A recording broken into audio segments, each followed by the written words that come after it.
আসসালামু আলাইকুম প্রিয় দর্শক শ্রোতা, এই যে দেখতে পাচ্ছেন এইখানে হচ্ছে মুরগির খাবার। এই মুরগিগুলোকে বাইরে বেঁধে রাখছি। এখানে হচ্ছে দেখেন খুব প্রায় সকাল থেকে এখানে রাখা, মাঝে মধ্যে ছেড়ে দিয়েছিলাম, পানি খাবার সব কিছু আছে। তো কথা হচ্ছে এখানে যে এদেরকে আবার খাবার দিতে হবে। এইভাবে হচ্ছে পানি এর ভিতরে দেওয়া, দেখি খাই কিনা।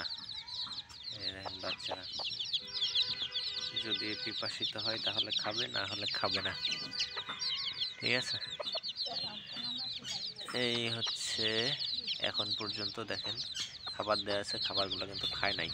কিন্তু এদের এইখানে রাখা এখন প্রায় 3টার কাছাকাছি, মানে 3টা বাজে। আর 1 ঘন্টা পর এদেরকে উঠাবো।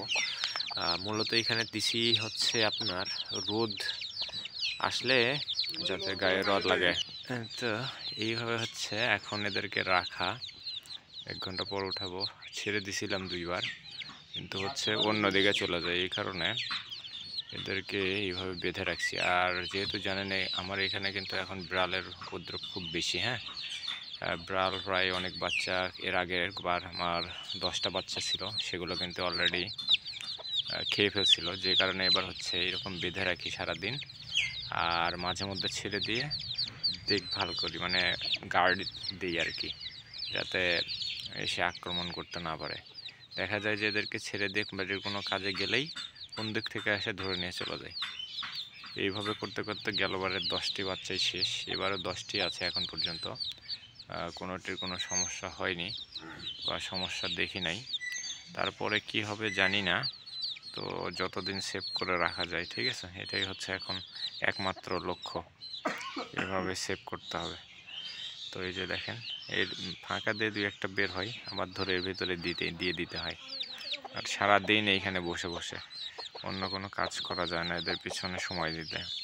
এমনটা হচ্ছে অবস্থা, কিছু করার নাই।